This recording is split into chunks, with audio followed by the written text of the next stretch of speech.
You want to move out of your hometown, but you don't even know where to start. You feel overwhelmed, anxious, and exhausted from even thinking about the idea of taking that next step. Hi, everyone. Welcome back to another episode of Disciplined Habits Podcast. I'm Jess Gordon, your host, and I am so excited that you are here.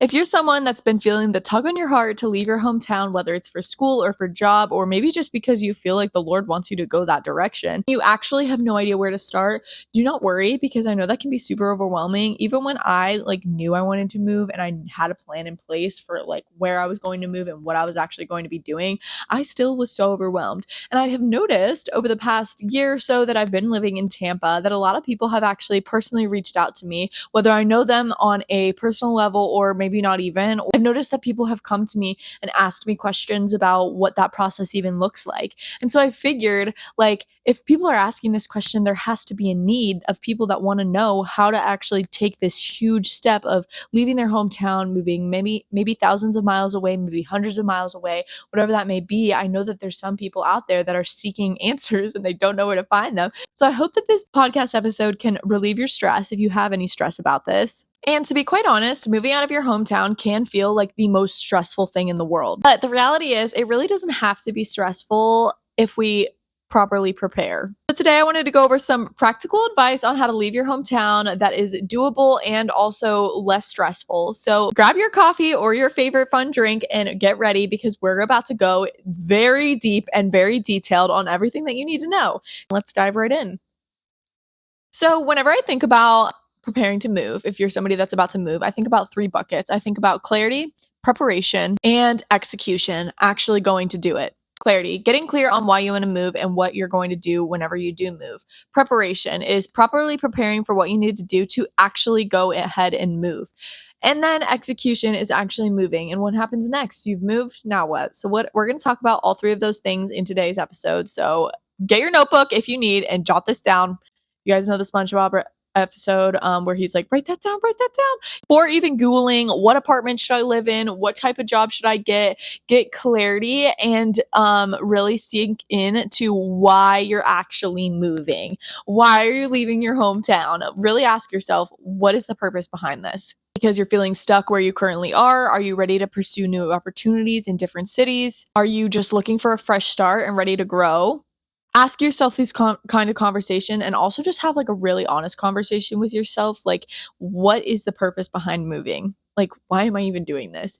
And the first thing that I'm going to tell you is actually put your faith first and pray first about this. Pray first about it. That is the very first and foremost thing that I would tell you to do. And be honest with the Lord and ask him for wisdom and discernment. Lord, where can I give me wisdom in this situation? Should I pursue moving to this city? Should I pursue moving to that city? Should I pursue this job? Should I pursue this relationship? Should I pursue this career path? Really don't have a location even in mind and you just kind of want to leave and see where the Lord takes you, ask him for a location too. God, what rooms do you want me to be put in? Tell me where you want me to go. I will go and I'll be obedient to that. This part wasn't in my notes, but I'm actually going to add it because I heard it this morning in church, and it's the verse Philippians 4:13, a very known Bible verse. A lot of people know this verse, and it is, I can do all things through Christ who strengthens me. And the thing about this verse that is so misinterpreted about it, that my pastor said today, was that yes, the Lord can give you strength to do whatever he calls you to do. But that's the thing. He's not just going to be like, you can do everything that you possibly put your mind to. He's like, whatever I take you to, I'm going to give you the strength and you're going to be able to get through this because of me. Another scripture that I want to share with you guys that kind of ties into this is Joshua 1:9. Have I not commanded you? Be strong and of good courage. Do not be afraid nor be dismayed, for the Lord your God is with you wherever you go. So no matter where you're planning on taking your next steps with moving and leaving your hometown, the Lord is going to be with you. He really is. And he's going to have his comforting hand on you every step of the way. So a little exercise that I can encourage you guys is to just write down 3 things on a notebook, physically write it down. Because when you physically write things down, I feel like you have such a better visual representation of what is going on in your mind when you write things down. Write down the 3 reasons you want to move. Focus on God's vision for your life and not focus on what everybody else around you is doing. Step number 2 is preparation, where we talk about money. This is where we talk about an actual job, and this is where we talk about logistics. So, but it's still very crucial to the whole entire process. Money. Obviously, this is so subject to change, but calculate how much you're going to need for rent once you find a place to live.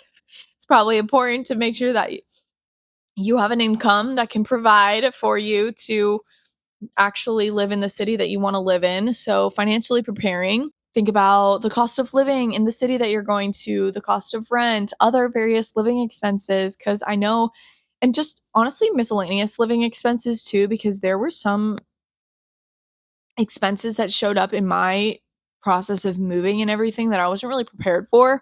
And it's probably good to have like a little bit extra so that way you're not like, okay, this was a terrible idea and now I financially am in a really bad situation. Remember the scripture that Matthew 6:25 says, do not worry about what you will eat or drink. So of course the Lord will provide for you, but it also takes your part as well. Having a job. Do you have a job lined up? Are you planning on figuring it out as you go? Kind of figure out what the job situation is before actually moving, because if you absolutely have no idea, it might not be the smartest decision to just leave on a whim. Kind of a lot of moving pieces in this part. So having a job might be or a reason to move, like school, for example, could also be a really good way to just be like, okay, so that is a logistic that I don't have to worry about because I already have something set in stone. If you're someone that doesn't have a job lined up yet, but you kind of know what city you want to move to, honestly start researching, doing your own research. I recommend updating your resume, going on LinkedIn and finding jobs on there, network with people on LinkedIn, connect with the locals. And I don't think there's anything wrong with this, but maybe even messaging somebody that you know lives in that city and saying, hey, I'm moving to blank city in X amount of months. Like, do you know if there's any job opportunities in your industry? Just use your network to your advantage. The part of logistics that is important is finding a place to live. So obviously finding a place to live is so important because that's probably a big expense for you. So what I did whenever I was looking for apartments is I made a trip down to Tampa like 2 months before I was actually going to move. And I went with my mom, so I'm so thankful that she was able to help me, and we had pre-scheduled tours to go tour a bunch of apartments, and that's literally all we did. We just toured apartments, and some apartments we had the pre-schedule, and some as we were driving by we just walked right in and said, hey, can you give us a tour of this place? I'm moving here in 2 months. I'm considering moving. Can you help me out with a tour? And so that was something that was really huge, because if you visit the city beforehand and have a place to live and you can actually physically see it, that also takes off so much stress, because that was like huge for me. I knew where I was going to live, I knew what it looked like, and I had a general idea of how much it was going to cost. So that was a huge thing for me. Think about things that you prioritize. So for me, I really wanted a place that was close to my office. So ideally, I was looking around for an apartment that was so close to my office, because I have had long commutes before and I really didn't like it. So if you're someone who doesn't want to have a long commute, consider looking at places that are around the area where you work, or maybe only a 20-minute drive. And with traffic, depending on that, it might be a little bit longer. So maybe you want to live a little bit closer. And then also same with like if you want to have a roommate or not. That's another thing. I know plenty of people who have had roommates in their post-grad life, but then I also know plenty of people who decide to live alone. So whatever it is that you want to do, it's these are all things that you kind of have to think about and just consider, what are your priorities? Do you want to live close to work and have a roommate, or do you want to live far from work and not have a roommate? It's really up to you. Inviting God in all of the little details. Pray about the roommate situation. Pray about where you should live. Pray about the apartment tours. Pray about the perfect apartment that you're going to have, because I really feel like, because I was really inviting the Lord into every area of moving, he really did intercede in the greatest ways possible. And I truly believe that my apartment that I have is such a blessing from the Lord, and I'm so thankful for it for so many reasons. And I just could not be more thankful for that. The packing tip is be ruthless, honestly. Start getting rid of things. Like, if you're about to move in 3 months, maybe just get rid of things, because I feel like the less you take with you, the better, because once you get to your space, you know what the apartment looks like. Then you can go out and buy things. And like, realistically, do you really need all of the things that you have from your hometown childhood bedroom? Probably not. If you have to give it away, then that's great. If you want to hand it off to somebody else for them to use, then that's great too. I know I decluttered and I only moved with like my personal belongings. I didn't bring any furniture, which this is another thing. I didn't bring any furniture. I literally just moved with my personal belongings because I was like, when I get there, I'm going to be able to see my apartment space and be able to actually see what the space looks like and what kind of things I could put in the space. How big is it going to be? Like, if you're somebody that's carrying a couch all the way down to Florida when you're moving from New York, like, and you get there and the couch doesn't fit in your apartment, then what? You just have lugged you have just lugged a couch all the way down, and now it doesn't fit in your apartment, so you don't even have a couch. Another thing that I did with packing was labeling all my boxes before leaving. I am not the most organized person in the world, honestly. If you know me, you kind of know. I just struggle to organize, and I used to be organized, but now I feel like it honestly just comes down to my laziness, which, gotta fix that. But one thing is that I was really organized with moving. I made sure to label everything. Like, I was putting tape and sticky notes on everything. Like, everything was labeled: kitchen, bathroom, living room, clothes, summer stuff. Like, literally everything was labeled. So, highly recommend doing that because it will just take so much stress off of your back. Whenever I actually arrived to my apartment was I actually made a list of things that I needed to buy. So, I needed to buy all of the furniture that I needed to get to make my apartment a home. And I just kept making a list of all of the things that I needed and wanted, and over time I just accumulated things to make it a little home. And of course, it's always going to be a work in progress. You know, guys, it's been 15 months and I still don't have anything on my wall.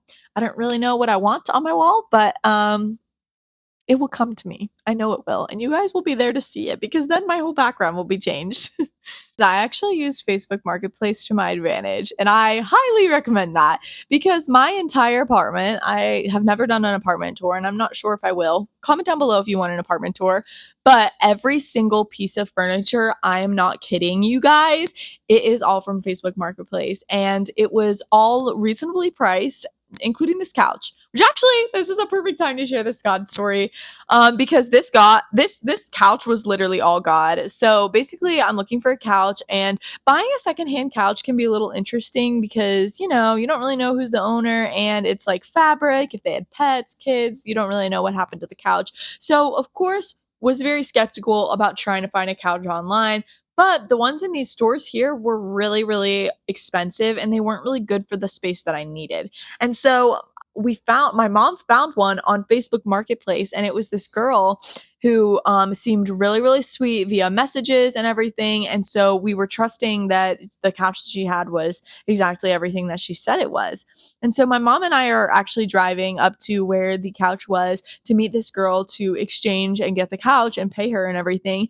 And so we're praying about it. We pray first, guys. I am a huge proponent. I am a huge advocate for that, especially because my church is so into it. So praying first, we're like just praying about the couch, which I know it's so silly, but like no prayer is too silly, and God cares about the details, and God clearly cared about the details of this couch, oddly enough.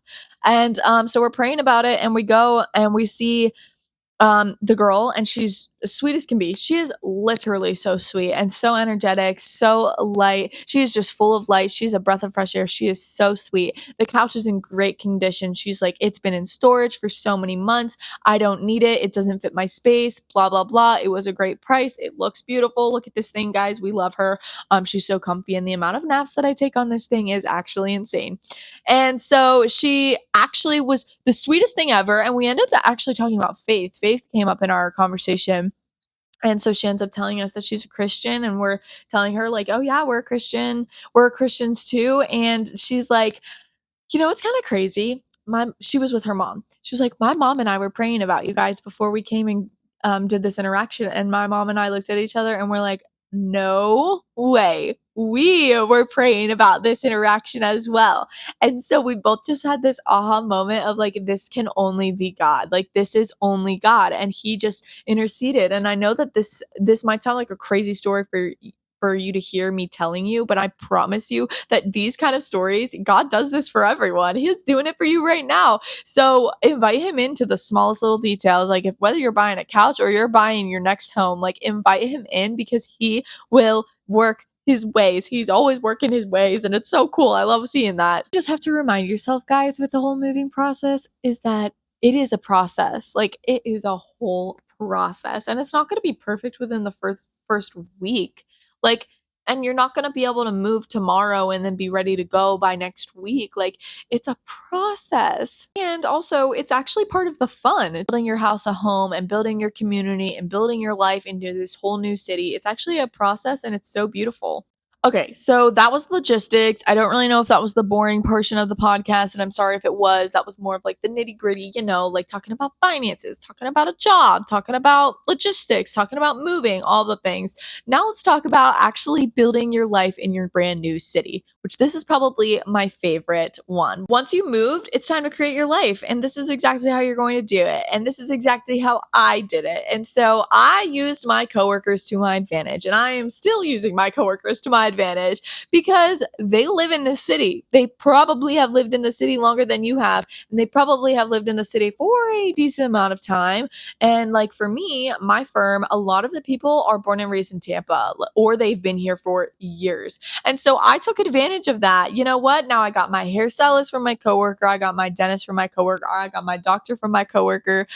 Basically, I got my favorite coffee shop from my coworker. I've got the best thrifting stores in Tampa from my coworker. Basically, a lot of the things that I know is from my coworkers because I just asked the question like, hey, where's the best place to go for dinner for my friends and I on this Friday night? They probably have their favorite spot and you'll probably like it just as much as they do. People absolutely love sharing recommendations. And so if you ask them, it's a really great way to, one, get them to talk about their favorite things, and two, honestly create a relationship with them because now you can be like, oh, I finally went to that place that you told me about. Another way that you can build your life is getting to know your neighbors. I am a huge proponent of this because I have seen how my neighbors have been so influential in my life and how thankful I am to have such incredible neighbors because I decided to become friends with them. So I'm really, really happy that I honestly just decided to start saying hi to people like I literally knew them whenever I started doing my walks around my neighborhood, because then all of a sudden I just created community in that way. And I've talked about this before and I'm a huge proponent in this. It's just like literally just start saying hi to people like you already know them. Say hi, introduce yourselves, get to know what you have in common, ask them for if they want to go on a walk around the neighborhood. Literally, guys, my neighbors have watched for packages for me. They have driven me to the airport, and they have just been such an amazing group of people to know in the community, to be able to have as a person that can like watch out for you as you're just like living. Of course, you guys know I am a huge, huge advocate for getting plugged into a church. Go to a church, see what it's all about, make sure it is a Bible believing church, find community, get involved ASAP. And once you're involved, get to know people and really start creating connections and start being intentional with that. Join small groups or even the young adult gatherings. If you're a young adult like me, then of course you want to be involved with other people who are your same age because those are the best people to be hanging around. Also, it helps you stay grounded whenever you're connected, and life change happens in the context of community. And so I'm a firm believer in that. And you'll also just feel supported and not feel so alone in your brand new city. Maybe join a gym or even just start doing workout classes. This is a great thing because if you're anybody who loves fitness, you know that when you go to these workout classes, you meet people that also love fitness as well. So highly recommend getting involved with that too, because then you have people who love doing the same things as you. And also most of the time, people in those types of communities are just awesome anyways. Just romanticize your little life. Like, find your go-to coffee shop, find your go-to grocery store, find your go-to walking trail, do whatever you got to do to make it your life, because like you moved for a reason and you're here now. So might as well just make it your own little life and romanticize it. And ultimately, another tip that I just want to share with you all is don't just move, build your life. Like, you moved, like, get rooted. build the life that you want to live. And it's a process, of course, but it's so fun seeing it all unravel. And I'm so excited for you. If you're someone who is about to do this, this is going to be such an exciting, pivotal moment in your life. Build relationships, build community, and build routine, and you will be all set to go for a great new season of life. Someone who's not considering moving, but someone who actually is, I would highly recommend you sharing this episode with somebody who might need to hear this. Thank you guys so much for listening to Disciplined Habits Podcast. I will see you guys in next week's episode. Bye.